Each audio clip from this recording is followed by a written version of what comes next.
Hello Zoe, today is Saturday, December 5th, 2015, and I just finished my last performance of Nutcracker and the Mouse King for this year. Not forever, because, I'm gonna keep doing it, at least for a while. As some of you may or may not know, for many years now I've been a soldier in the Nutcracker. Now, I don't do ballet. I'm not nearly that talented. But I do fence at a ballet studio, and they put on the Nutcracker. Now, this Nutcracker is not a typical one. It doesn't use any of the normal music or dances or, as near as I can tell, plot line. There's old music, new music, pop music. There's dances. The range from what I do, which is just shoot mice with fake rifles and then die, and then all the way to real ballet and off to aerialists who are quite impressive. They're people who climb up and dance on silk ropes like 10, 20, 30 feet in the air, and they're really, really incredible.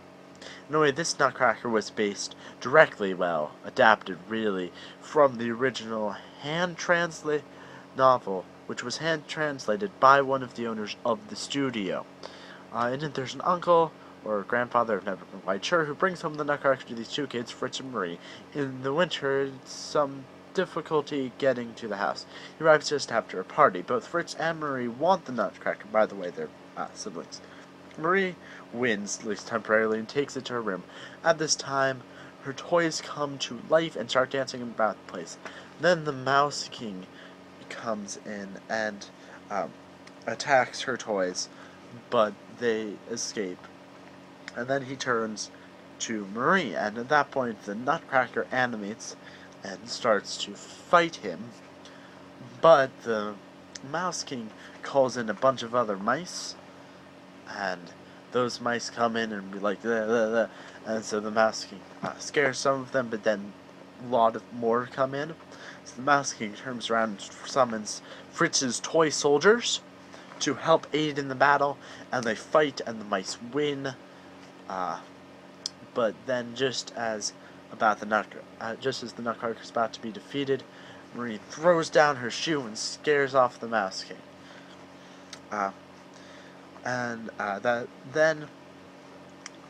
Fritz comes in and starts the Nutcracker unanimates. And Fritz comes in and starts making fun of him, and then the uncle or grandfather, whatever he is, comes in and is like, no, Fritz, you don't make fun of the Nutcracker, you don't know who he is, what he's been through.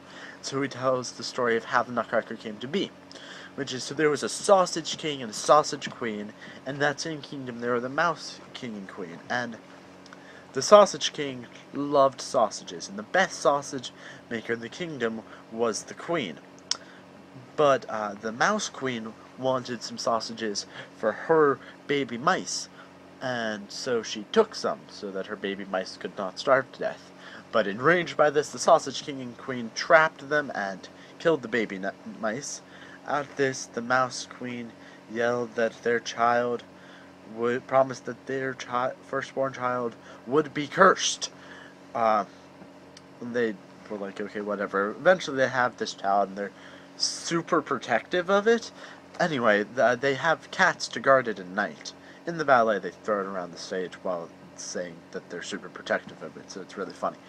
Anyway, one night the cats all fall asleep, and the Mouse King sneaks on over and curses this princess to be ugly, because that is obviously the worst thing that can happen to a girl.